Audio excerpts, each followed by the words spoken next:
Okay, good morning everyone, and welcome to my talk on edge machine learning. So I'm Eirik Midttun. I work at Nordic Semiconductor. Worked quite a few years as a software developer.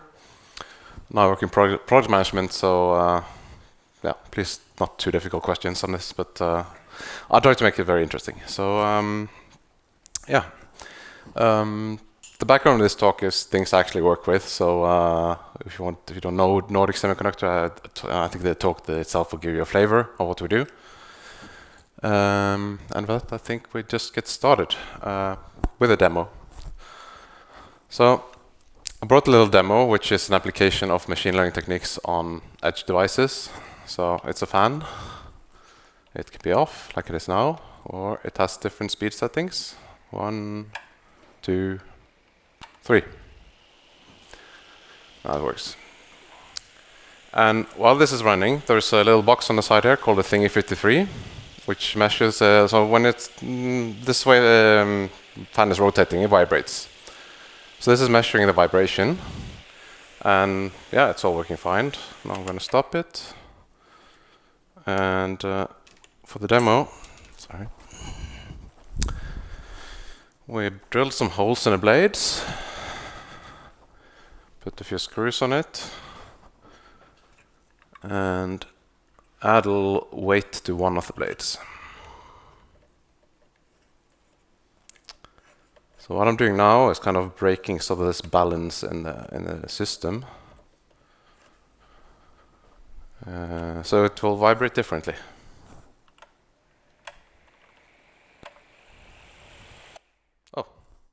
It stops. So it detected something that it was vibrating, but a bit out of the ordinary. And there's a relay here that just cuts the power, because if this was a machine that could be expensive running factory, it could damage the machine itself. So you just want to break it. So it's okay. So I didn't assume any prior knowledge to machine learning, so I'm going to talk a bit about what machine learning is, how we developed this demo, and a bit of thought about like some practicalities, including the power consumption and how that plays out.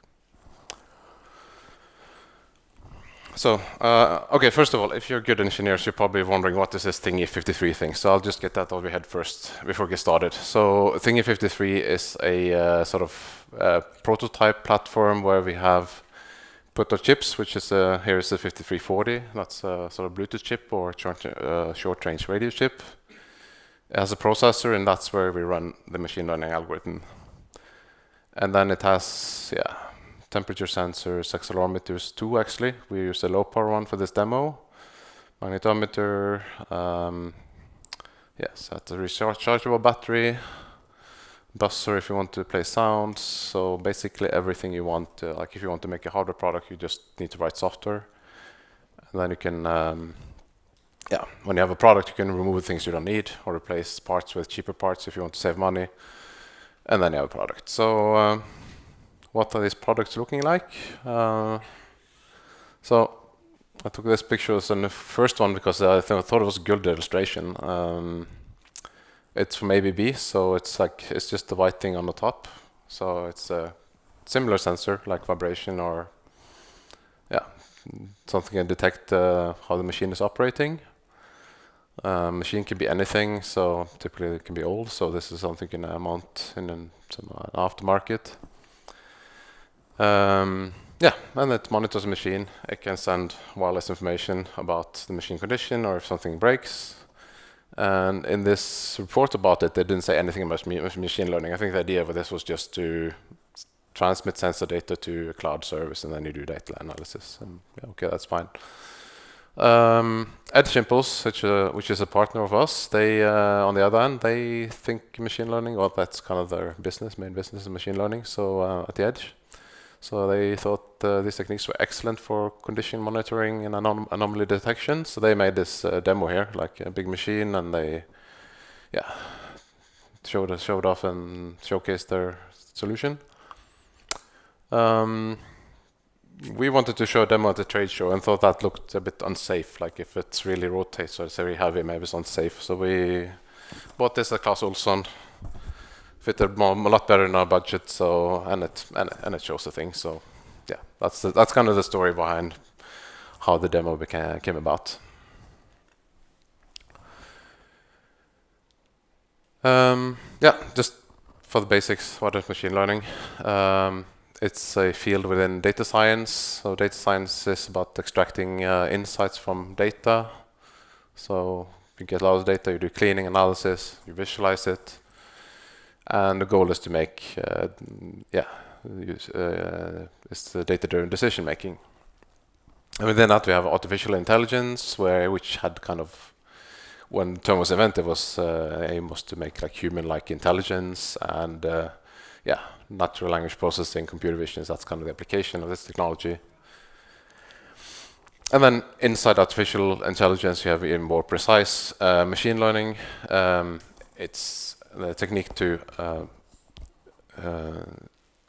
train models to make predictions. And if you have recommendation systems or like you have Netflix or image recognitions, this is the technology that's being used. And we had a discussion at work, and actually in practice, AI and ML is kind of used interchangeably. They can say AI when they really mean ML, and vice versa, or vice versa is not really wrong, but this is how it fits together. When we work with AI, I think this was really like conceptually very good explanation for me when I got into this field. But if you want to compare this to programming or how you develop software normally, what is your starting point is in traditional programming is data and rules. So data is what you like, can be sensor data, but it can also be any other data. And rules is what kind of we humans how we reason about things. Like this is a human invention. And that can combine into an algorithm. And that will give you answers. And a very nice thing is about programming is that if you have the same data and the same algorithms, you always get the same answers. That's a given. ML has a training part. So it's the thing is you flip it around. You have the data, but you also have the answers. And what you do with the machine learning is you have a training process that generates the rules. So the second stage is inferencing. So you get the data, you apply it to the rules engine, and you get some sort of prediction. And in the use case, the data are rarely the same, and when you actually use it, so the predictions can, you don't necessarily get consistent results. So just to visualize it a bit, I think it also illustrates why ML can be more preferable to natural programming. So this is a little data set with training data. It's if you see it as pictures, some are chihuahuas, some are muffins, blueberry muffins. And now we have a little neural network here, which you will train to decide is the picture a chihuahua or a muffin. And if you go to an ML talk, you typically tell you about the mathematics behind neural networks and training. I know it works, but I mean, I'm not sure if it makes a big difference to the point. But basically, you have to feed a lot of training data through this neural network. It's usually more complex than this. So here's like one hidden layer, but there's usually several layers. And you will start from something you designed, which will give you very bad results, and then you will tell you, no, this is wrong. Then you sort of do backpropagation and adjust the weights, which are the inputs to these nodes and those neurons. And you repeat that several times, and as you repeat, it gets more and more accurate, and then it will slowly get less and less. Like the improvement will decline. So you just have to find the moments like, okay, this is good enough. Now I'm going to stop. And this is quite compute intensive. So an example we're going to show that runs on a cloud service. So it's a bit like the processing is a bit hidden for us. It just takes time.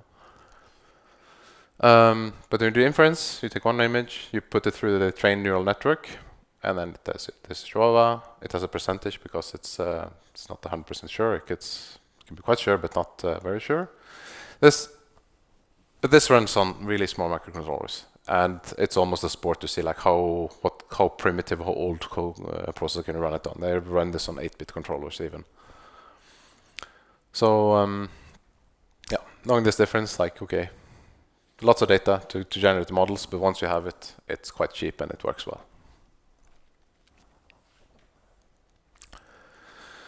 So the workflow is a bit different, but it has different stages. So what you need is to collect data on your application.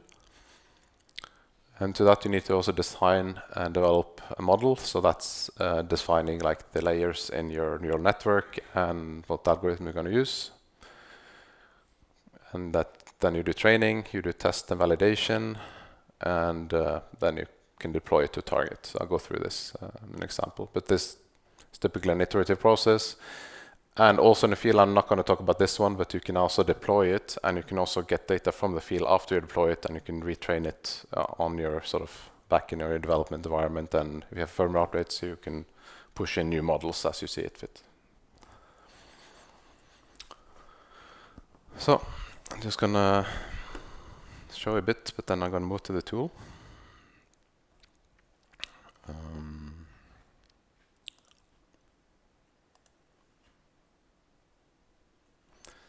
Yes, I'll just do.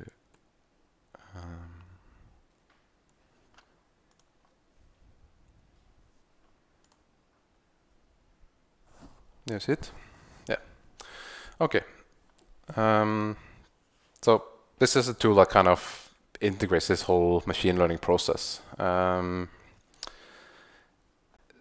it has lots of features, like it knows which device you're working with, for example, the thingy, and it has information about it. Let's start with the data acquisition. So this is kind of the training data set we have, and it's it has 9 pages of it's 99 samples basically, 5 seconds each. So this training data set was basically having the fan running and at different speeds, and then you record. And then we label it according to, because we know which kind of which speed we set it to. So that's this kind of this. When I talk about the answers, this is the answers. We know what we have.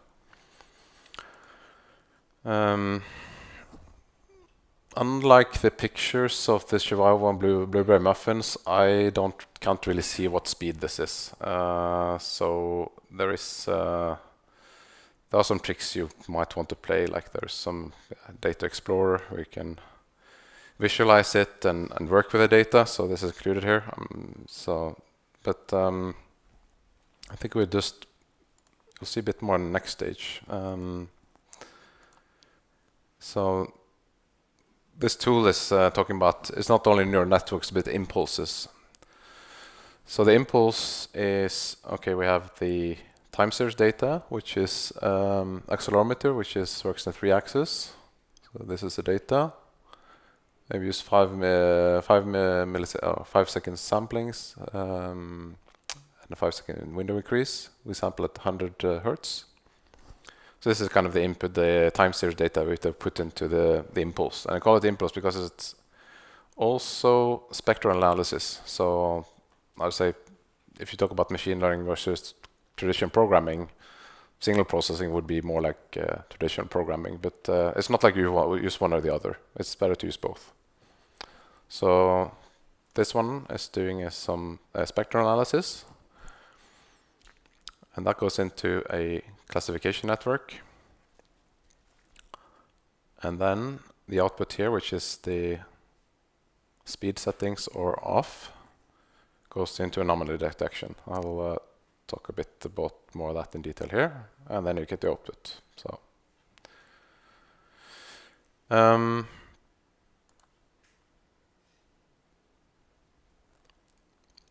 spectral analysis. So you get raw data, you apply the wavelet. I didn't create this model, so I'm not sure why they went for a wavelet, but it seemed to work. There is a tool here for feature generation. So we know all the answers, but this is kind of a tool where if you have lots of data and you maybe want to, like the things you want to see, like can I detect something else that I didn't really see with just knowing what I did? This is a way to sort of visualize the data. So you see, we did this wavelet transformation, and now you see there's, according to the label, you see some clustering of information, like they generate some clusters. So this is a way to can generate insight about the data and do better feature extractions from the data.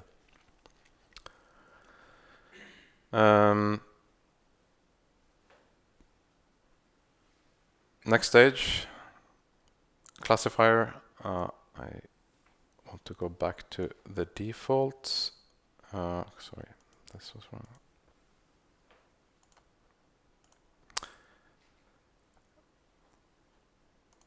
Just cancel this.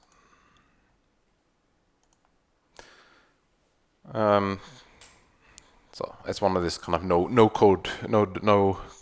code tools that lets you visualize design the layers. So there's input layer, 2 dense layer, 1 dropout, and then the output. So it's a very simple one.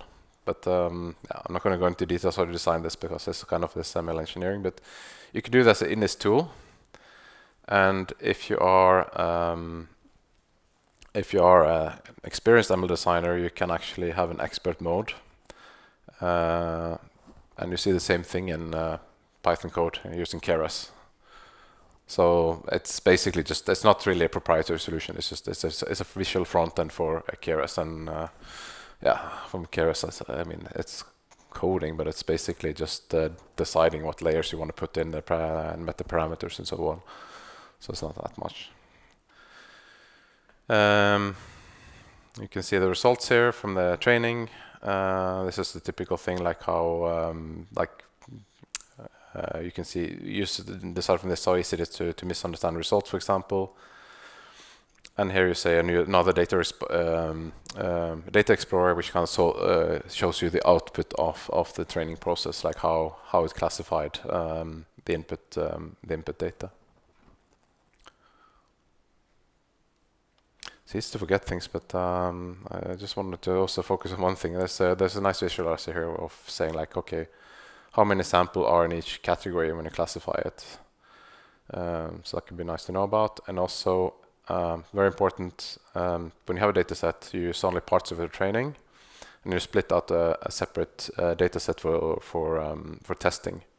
So the training data set that goes into the training process and to train the model.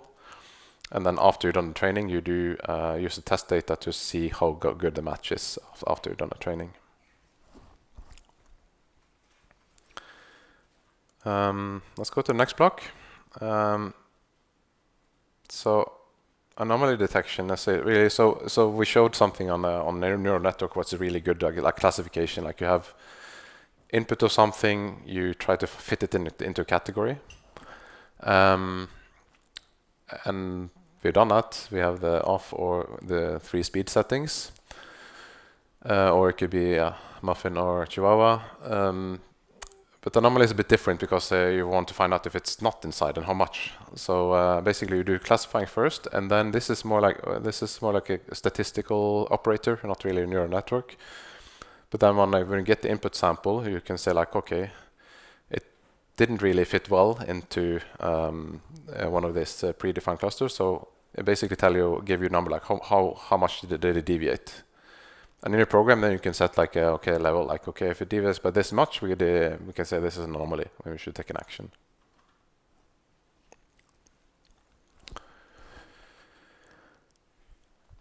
Yeah, and then there is features for retraining afterwards with new data. You can do live classification, like you can actually upload samples and look at it in this tool. There's versioning. Deployment. Talk about this one, but this is a feature which is special to this tool, but they can actually, so normally you get the output of like TensorFlow Lite, for example, is a file with all the weights for a neural network, like all the settings. This one compiles everything to pure C++ code that you build in the project, so that in itself saves space. And then it has some features like normally in these tools it works with 32-bit floats, but they can quantize it to 8-bit integers. And then you get quite a lot in space and inference time. So we go from 33 milliseconds to 12 milliseconds. Yeah, then the RAM reduction is quite important. And yeah, flash and RAM gets less. So that's a little flavor of how we work.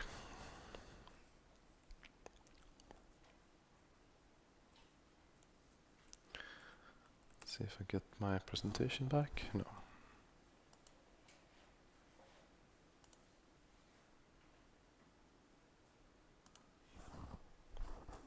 Yes. So very rapidly the training process and also the modeling work. Now we just need to put it into the code.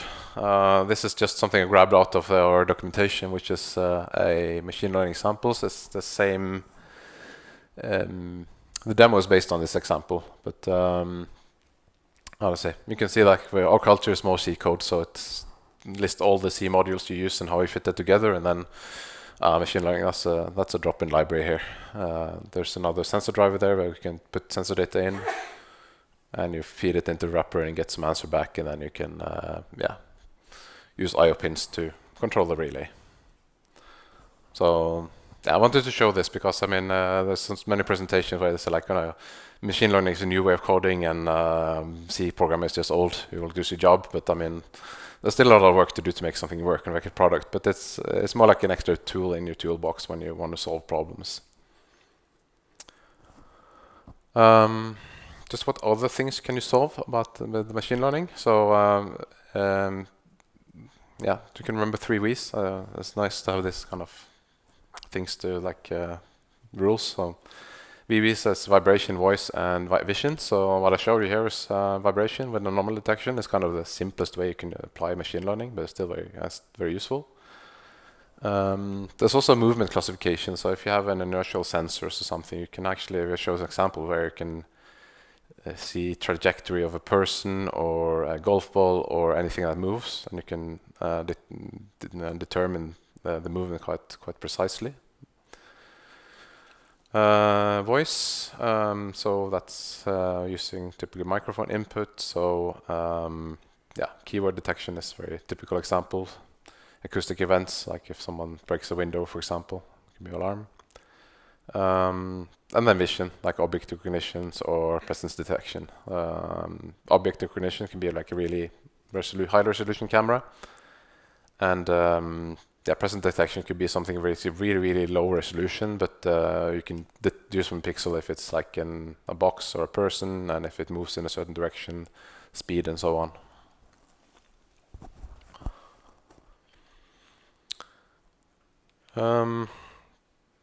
So next slide. So I'm going to talk about AI. I mean, it's been around for a while. Why do you want to put it on the edge?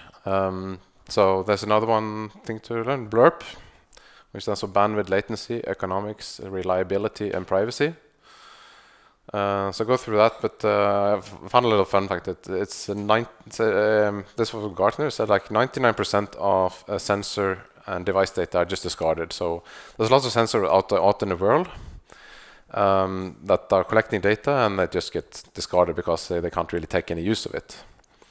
And could be a good source of great insights, but you have to use them somehow. And I think putting AI on edge is one of the answers to that. So let's look first at the first point, bandwidth. So you want to use AI, you think that's a good solution because it fits into the 3 V's. But if you want to put it in cloud, okay, we have 6 axes, 16 bytes in each. That would be 6 bytes per sample, and if you sample 100 hertz for 5 seconds, this means every 5 seconds you have to send 3,000 bytes. That will be the cloud solution. You transmit that continuously to cloud. Edge AI, you can do that on the device itself, and inference results could probably fit in 1 byte. If you want a bit more, yeah, it wouldn't be close to 3,000. But the thing is also you only need to send this when something happens. You don't really need to. I don't need to continue to send like this is running a speed 1. That's not interesting. But if something is off, then you can actually signal to the cloud.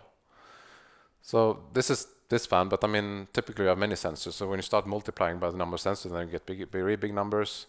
If you're talking camera input, then you can just imagine. So actually bandwidth is kind of how to say, that's considered one of the like limits to IoT adoption. Like there's just too much IoT data to get into a cloud, so you need to process locally.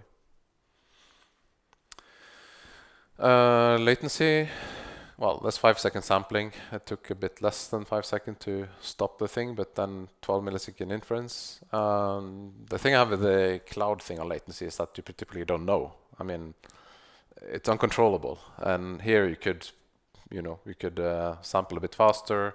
You can accelerate. You can do a lot of things. So at least here you have control. And this is really like many of these applications have real-time requirements. So you need to actually know when you can react to an event. Then there's economy.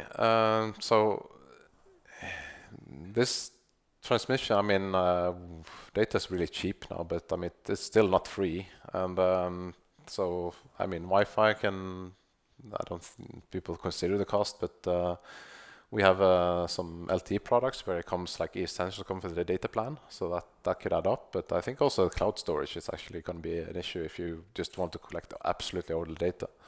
That costs money. So if you can, on the device, convert that raw data into something which is actually valuable, there's a lot of savings to be done.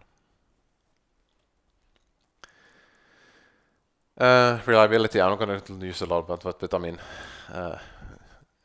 I think there's a lot of frustration in the world about IoT products that just stop working when you lose the internet connection, and that problem is solved if you put it on the edge. And the last one is privacy, and maybe this one is not the best example, but whenever you put a microphone or a camera in a product, people are going to worry about privacy. And then you can actually by design decide like, okay, the only thing that goes in cloud is something I decided like it's really important to put in the cloud. Like, did I detect an object that I'm interested in? Goes to the cloud, keyword detected, then I start doing something, and otherwise I don't. In the real world, Alexa is still recording, even if you didn't say Alexa, so it's like, yeah. But I mean, the products we are making, I mean, you can actually know that the compute power will not actually, it's not a lot of compute power to abuse it, so it's that's a good thing.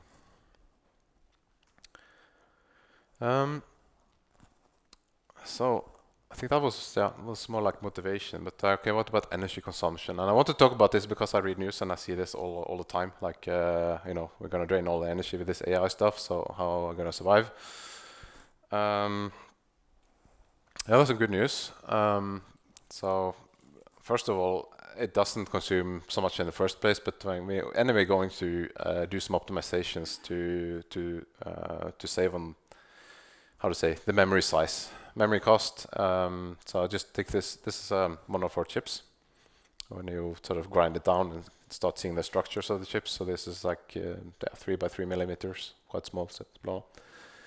The red part, that's the flash memory that you need to program. And when you buy these chips, I mean, the cost of the chip is kind of, it scales with the dimension of the raw material, the silicon. So the more memory you use, the more expensive the product will cost. And yeah, when you buy 100,000 of these, then 10 cents will be, $10,000 in cost and product cost. So it's important. So we do that, but I mean, we do it to save memory, but it also cuts down the inference time. So how much energy will this be? The 5340 CPU that I'm running, that's a Cortex M33. And that we measured, we know that's 8 milliamps of power or current. If you run it at 3 volt, it will vary with the voltage. So yeah, that's 9.6 microcoulomb. That's what I found out of this.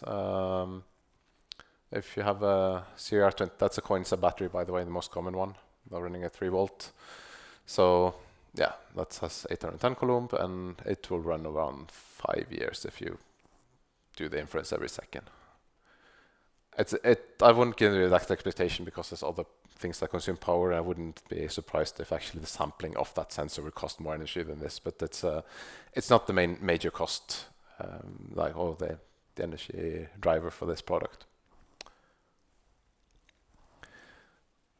and when I made this slide, I was also wondering, like, what this compared to AI. So I found this was actually from yesterday, just when I made a slide. But like, what's the cost of a ChatGPT prompt? And this article talks about this researcher of Copenhagen, the University of Copenhagen. He said it was around 190 watt hours, and Aftenposten they asked ChatGPT, and ChatGPT said 2.89. So I think the answer is somewhere between here, but it's still, yeah, thousand times more than what we talk about batteries here. So it's not wrong, these articles, but I mean, it doesn't mean all AI is that bad. What is interesting in Nordic is that, okay, what to compare it to, like, okay, run the processor, like, okay, the other thing that draws power on our product is the wireless transmission. So we did a comparison. So you have an online power profiler where you can just put, like, okay, these are my parameters of the link, and with a very simple setup, if you transmit at 0 dBm, which is kind of the normal transmit power on Bluetooth LE,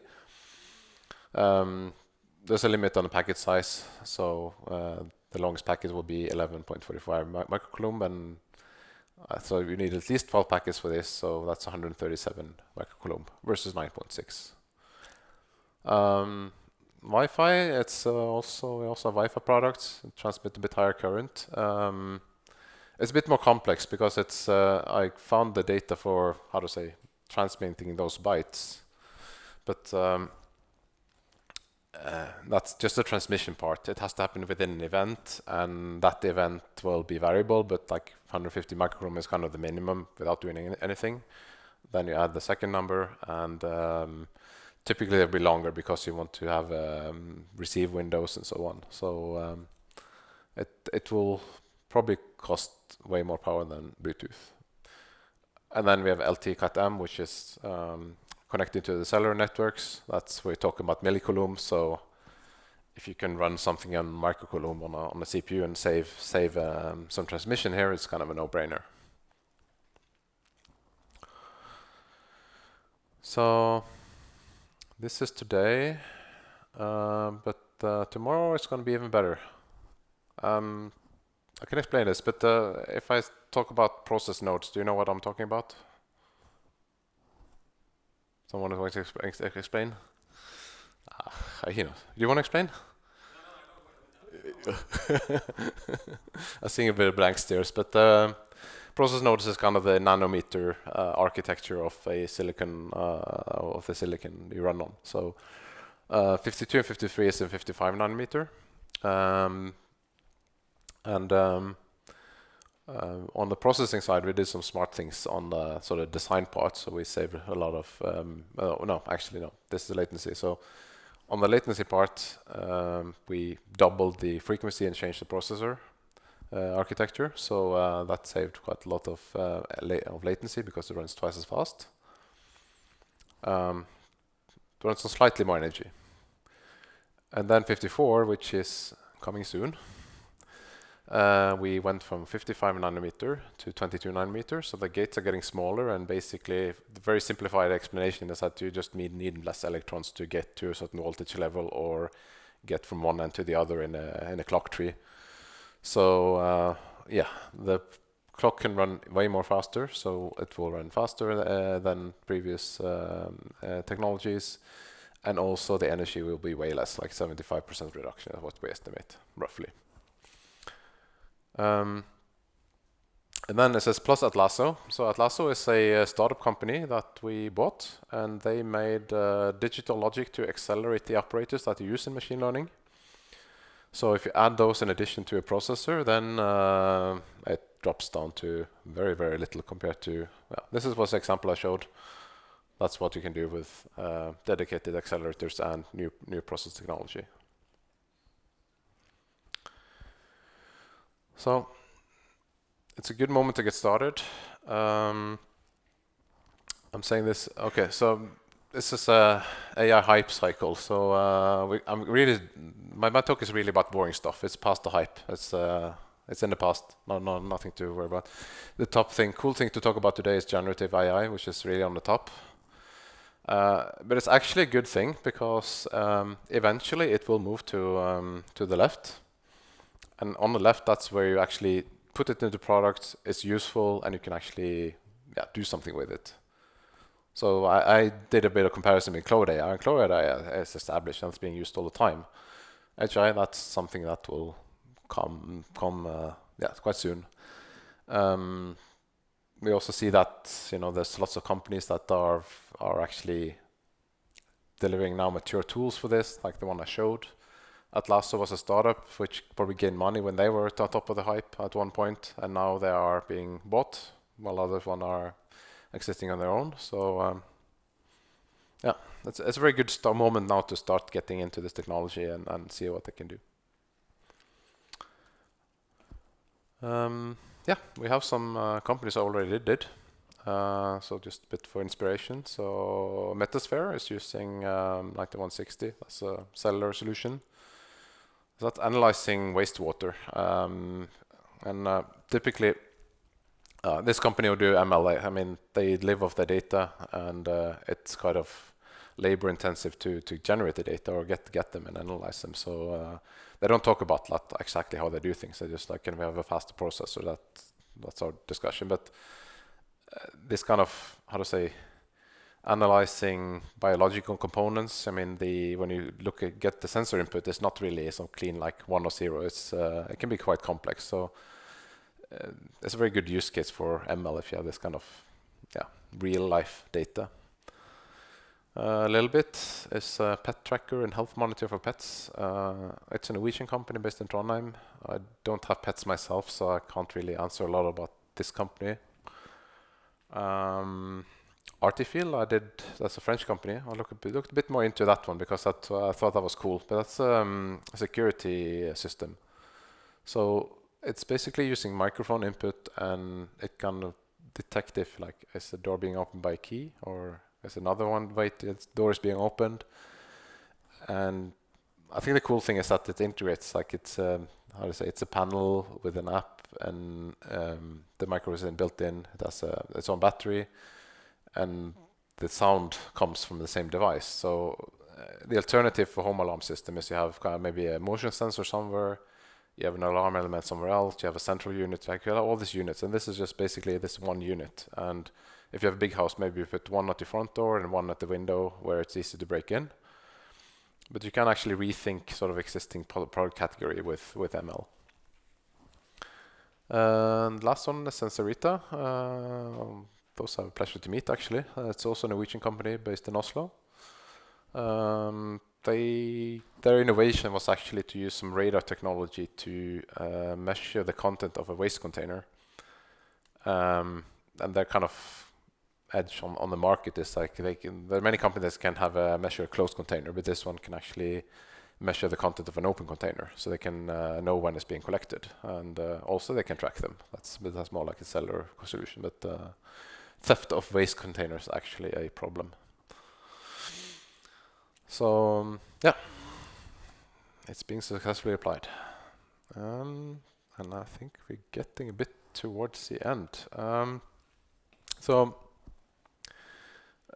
with this slides and talk, I just what I wanted to share was that it's TinyML and the related tools that are shown is really suitable for interpreting sensor data at the edge. So when you can do inferencing like this, you can get actually radical new capabilities, and it's actually an excellent tool for translating sensor data to get some useful information.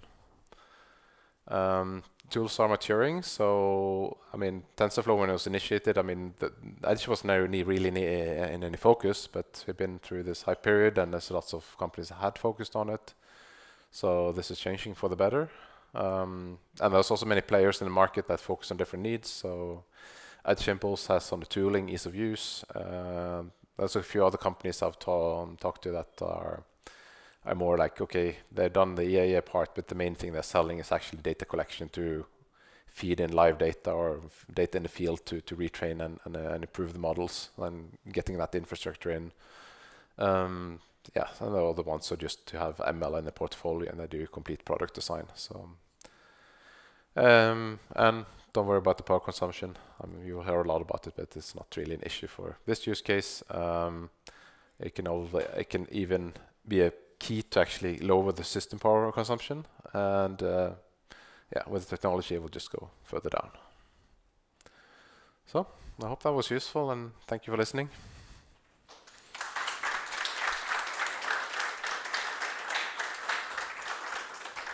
So, who was the first question?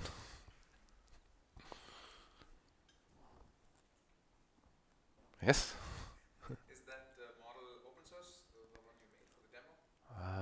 I think it is, yes. Okay. But we can do it. I mean, the code is in an open repository. The dataset is not, which is typical for many ML cases. Yes.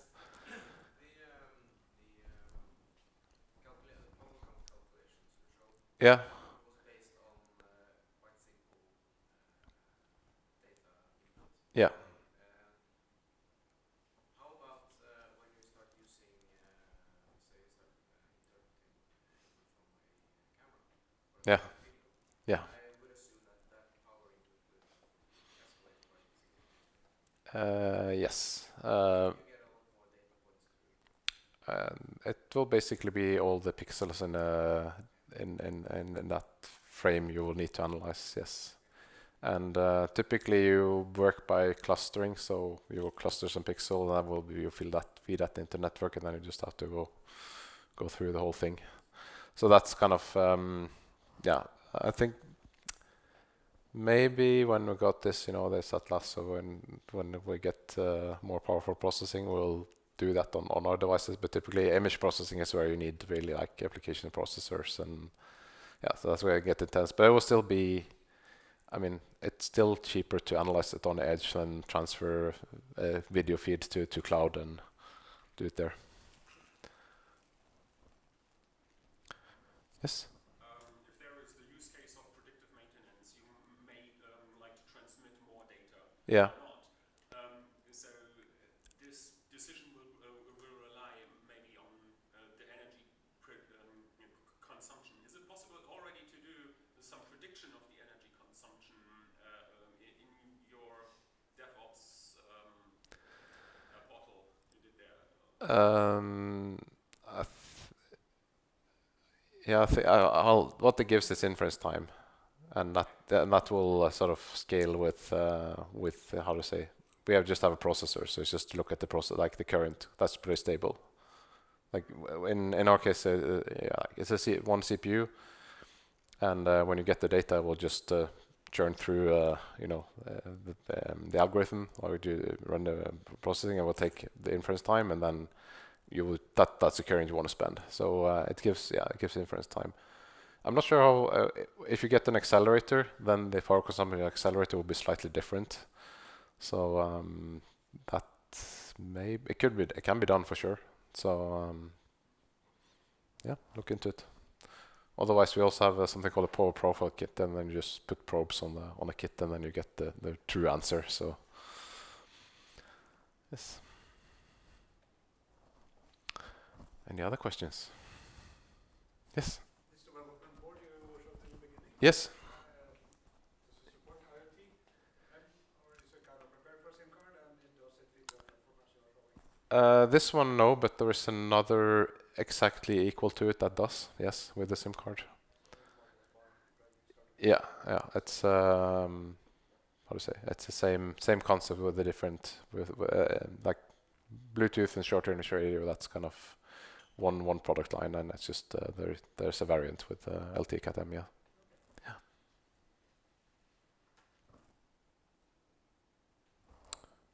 Right.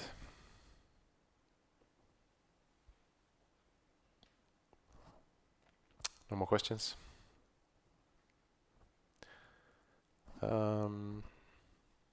There's magazines in the back actually from Norway where they actually write about this topic, so feel free to pick one if you want to learn more. I brought stickers. Stickers, Nordic stickers. Okay, if there's no more question, I'll stick around and thank you.